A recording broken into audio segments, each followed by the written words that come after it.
everyone, Farmer Kate here, and I am down in our reptile house where we've got some new residents down here, including some new stick insects, a brand new leafcutter ant colony, and some more dart frogs. So with our dart frogs, we've never actually done an educational video on them, so we thought it was about time we get that done, and I'm going to tell you all about them. So let's go do that.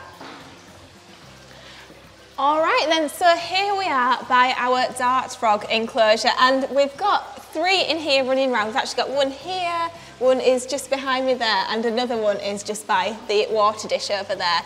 So you can probably tell in this enclosure, it's got to be quite a specific environment. So the humidity does have to be quite high, which is why we've got these water droplets all over the window, because I've just sprayed them down for this morning. It does need to be a little bit warmer than it is in the UK as well. So they've got a little bit of heat going on.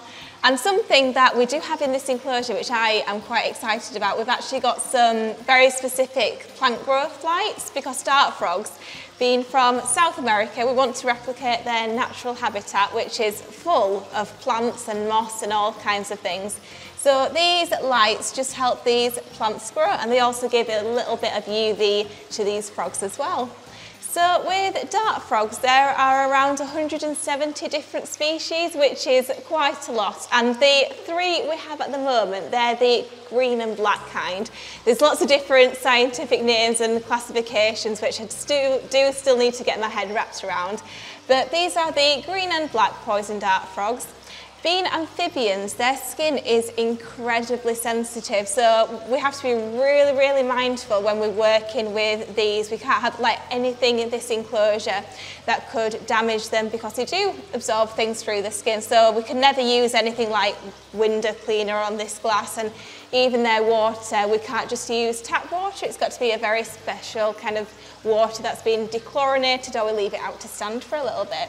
So with these frogs, what they'd be eating out in the wild, they're not that big, so they're going to be eating lots of small things. So they're insectivores, which means they eat lots of insects. Now, a lot of smaller insects, including things like woodlouse, but in the wild, the majority of what they're going to be eating is ants, including leafcutter ants, which we have a colony of here. Now, a lot of people think, these have the word poison in the name. Could they damage us by just holding them if their skin's poisonous? And the answer is, in captivity, they're not poisonous. So we still wouldn't hold the frogs, because we don't want stuff on our hands getting through into their skin than they would be giving us poisonous things. It's actually their diet out in the wild, things like eating leafcutter ants, which contribute to them making of those toxins in the skin. But it is actually true, you might have heard that people in South and Central America, like the native population, use the toxins in their skins to create poison arrows or poison darts. So that's where their name comes from. These frogs can live over 10 years in captivity, so they're going to be here for quite a while, and I'm really looking forward to just working with them, and they've been a lot of fun to have around already, and I really do enjoy trying to replicate their natural habitat of Colombia and Costa Rica and things like that in this enclosure here. So really hope you enjoyed learning a little bit about our poison frogs over here, and thank you so much for watching, and we'll see you soon. Bye bye.